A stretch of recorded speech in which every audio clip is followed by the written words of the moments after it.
tentang menyayangi anak yatim, ya. Iya, Pak. Itu kita diharuskan menyayangi anak yatim. Apakah pernah ataupun mengetahui siapa itu anak yatim? Ada yang tahu? Ada Tidak yang tahu punya tidak? ayah, Pak. Pak.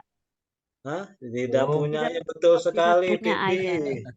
Itu anak yatim itu anak yang tidak Tidak punya mempunyai ayah. ayah, ya. Tapi oh, walaupun misalkan seperti Bapak kan ini udah dewasa, tidak termasuk anak yatim walaupun sudah misalkan tidak memiliki ayah.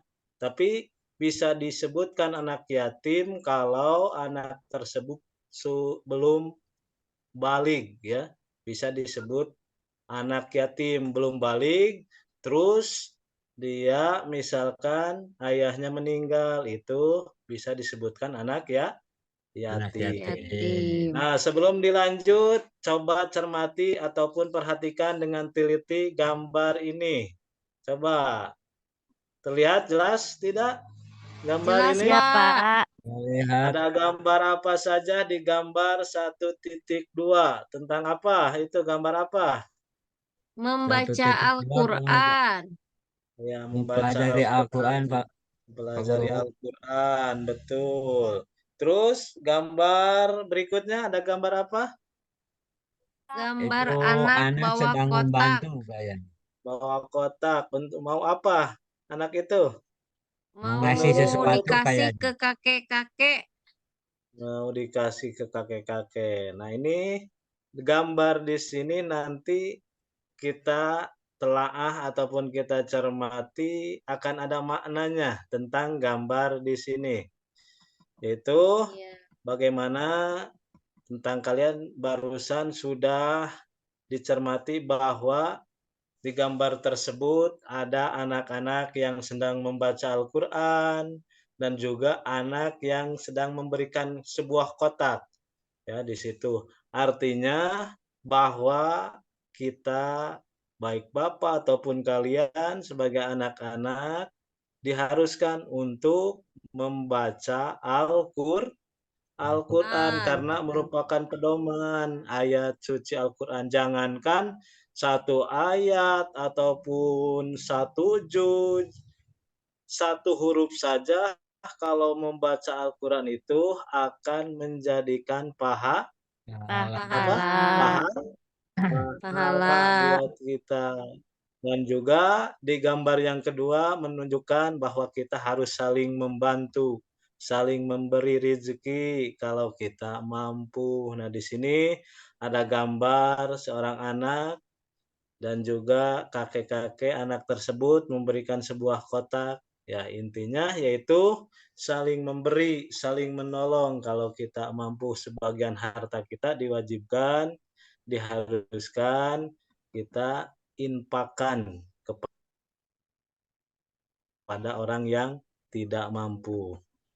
Jadi Iya, sungguh Pak. bahagia hidup bersama orang tua kita. Kalau kita kan semua yang anak-anak di sini masih mempunyai ayah dan ibu tidak? Masih. Masih. Kita merasakan bahagia. Kita kalau kita bayangkan Pak. kalau kita sudah tidak memiliki ayah, bagaimana perasaannya. Makanya kita diwajibkan, diharuskan menyayangi yang namanya anak yatim. Menyayangi anak yatim adalah pesan Allah. Allah mengamanatkan kepada kalian agar memberikan rasa simpati dan empati kepada mereka. Sudahkah kalian mengorbankan harta ataupun tenaga atau pikiran untuk mereka? Pernah tidak membantu anak yatim baik dengan harta, tenaga, atau pikiran? Pernah tidak? Kayaknya Belum. pernah, Pak. Tapi belum Belum, belum ini. belum, belum apa, Hermawan? Belum menjamur kayaknya. Belum terasa, Pak. Belum terasa. Kadang-kadang kan Kalau misalkan contohnya kita membantu kepada anak yatim ataupun kepada orang lain dengan harta, misalnya seperti apa? Ada yang tahu? bayar zakat kayaknya, Pak. Nah, membayar zakat, betul. Terus apa lagi? Ada infak mungkin. Infak. Terus apa lagi kalau dengan tenaga? Dengan tenaga misalnya seperti apa? Tenaga ya sepertinya apa ya? Wah, Dengan tenaga sepertinya seperti apa ya? apa? Coba diingat-ingat ataupun pernah melakukan. Apa ya? Ya, Apa ya? misalkan ada orang kesusahan, baik dengan tenaga ataupun membawa barang, misalkan keberatan, kita mampu untuk membantunya. Nah, itu Ya, terus kita bantu. Nah, itu membantu dengan tenaga. tenaga.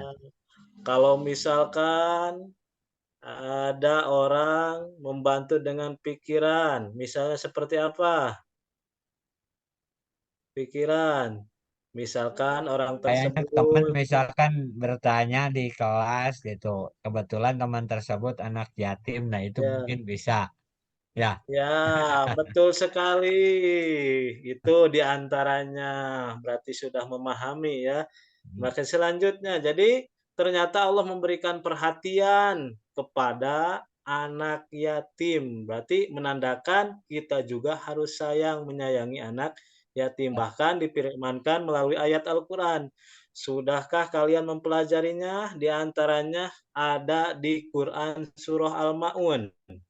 Surah Al-Ma'un, ya. Ada yang pernah dengar ataupun ada yang sudah hafal surah Al-Ma'un? Ada? Ada. Hermawan sudah hafal surah Al-Ma'un? Ada Coba Pak. Oh, bisa. bacakan sekarang bareng-bareng kalau sudah hafal surah Al-Ma'un.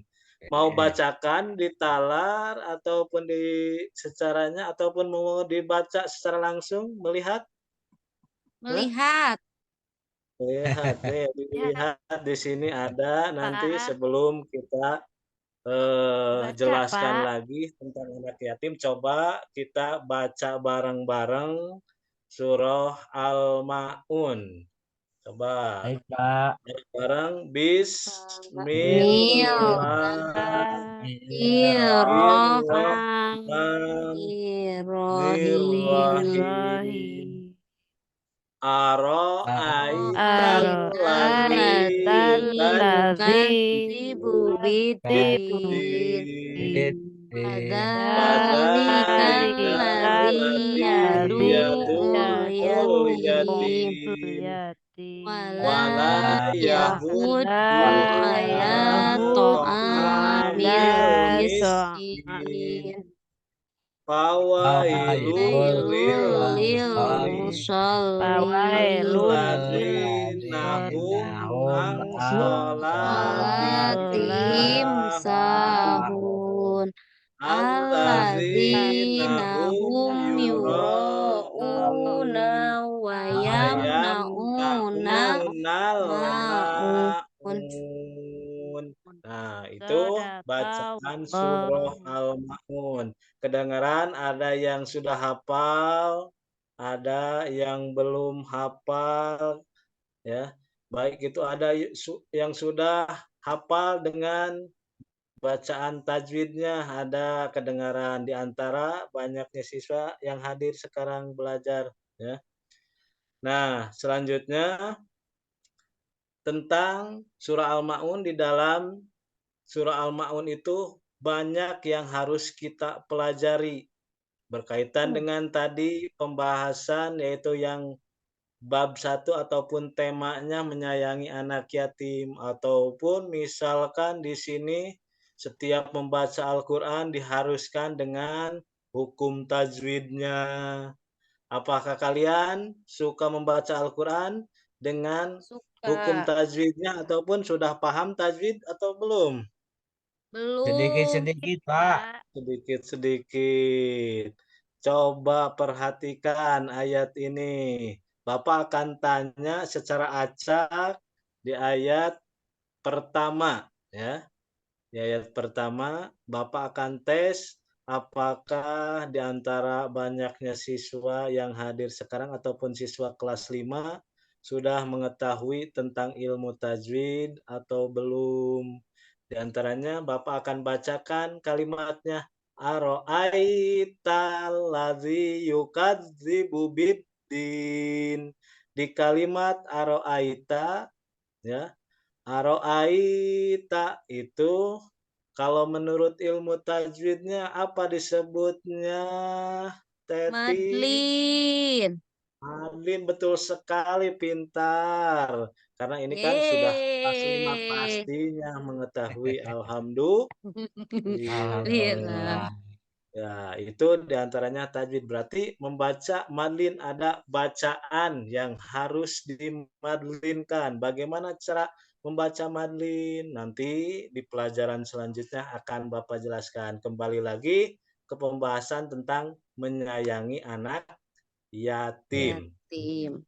Nah, tadi juga barusan sekilas ya tentang tajwid, memang di sini juga akan Bapak jelaskan, tapi kembali dulu ke pembelajaran tentang anak yatim.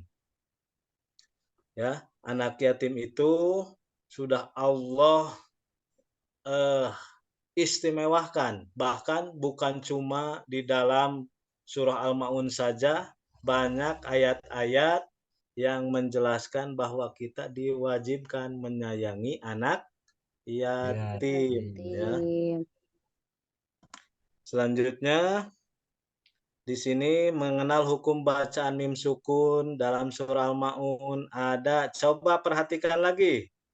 Ada enggak mim sukun di ayat keberapa? Coba lihat, perhatikan. Ada mim sukun ataupun kalau bahasa kita, bahasa Indonesianya, sukun itu mati, mim mati berarti. Kalau sukun bahasa Arab. Ada tidak? Ada. Ada. Di ayat berapa? Ayat Alladzina kelima. hum Ayat kelima. Kelima. Pas kalimat Alladzina hum an Sholat nahum, him betul sekali, sahun. berarti anak-anak kelas 5 sudah lancar bacaannya, berarti sudah eh, tahu hukumnya tajwid juga ataupun kalimat-kalimat Arab. Alhamdulillah ya, sudah mengetahui ini ada hukum mati langsung, tidak usah lama-lama, langsung ketemu hum ya. Pinter-pinter kelas 5-nya, Pak. Pinter-pinter, alhamdulillah. Berarti Bapak sudah tidak akan susah lagi menjelaskan hukum mim mati. Nah, di sini tentang hukum mim mati itu ada ihfa sapawi ya, yang disebut ihfa sapawi. Ihfa artinya samar, sedangkan sapawi artinya bibir. Disebut ihfa sapawi apabila ada huruf mim sukun berhadapan dengan huruf ba. Huruf ihfa sapawi hanya satu, yaitu ba. Cara membaca ihfa sapawi yaitu dengan suara yang samar antara mim dan ba pada bibir, kemudian ditahan kira-kira 2 harokat, kemudian seraya mengeluarkan suara ihfa dari pangkal hidung. Ya, kalau misalkan jangan cuman misalkan di surah Al-Maun saja, di dalam Al-Qur'an banyak huruf mim bertemu dengan huruf ba, maka menurut ilmu tajwidnya itu disebut apa? Ihfa Ihfa safawi. safawi ya. Baik itu misalkan ada huruf Arab, baik itu di kaligrafi ataupun di juz amma, di buku misalkan eh, bertemu dengan huruf mim mati dan ba misalkan melihat, maka itu jangan ragu-ragu lagi bahwa itu menurut ilmu tajwidnya adalah ihfa Ihfa sapawi Safawi. ya. Nah, perhatikan contoh berikut. Allazi at'amahum min ju'i wa ammanahum min khauf. Nah, ini kalau ini kalimat idhar sapawi. Kalau tadi ihfa sapawi mim mati bertemu dengan ba, kalau idhar sapawi mim mati dengan huruf misalkan apa? Huruf mim, idhar artinya jelas, Ba. sedangkan sapawi artinya bibir. Disebut idhar sapawi apabila mim sukun bertemu dengan salah satu huruf hijaiyah selain huruf mim dan ba. Ini kalau ini contoh hukum eh, idgom ya. Tadi idgom, kalau ini penjelasan tentang idhar sapawi yaitu selain dari huruf mim dan ba. Kalau misalkan mim mati bertemu dengan selain dari huruf mim dan ba, maka itu disebut idhar safawi. Mengerti?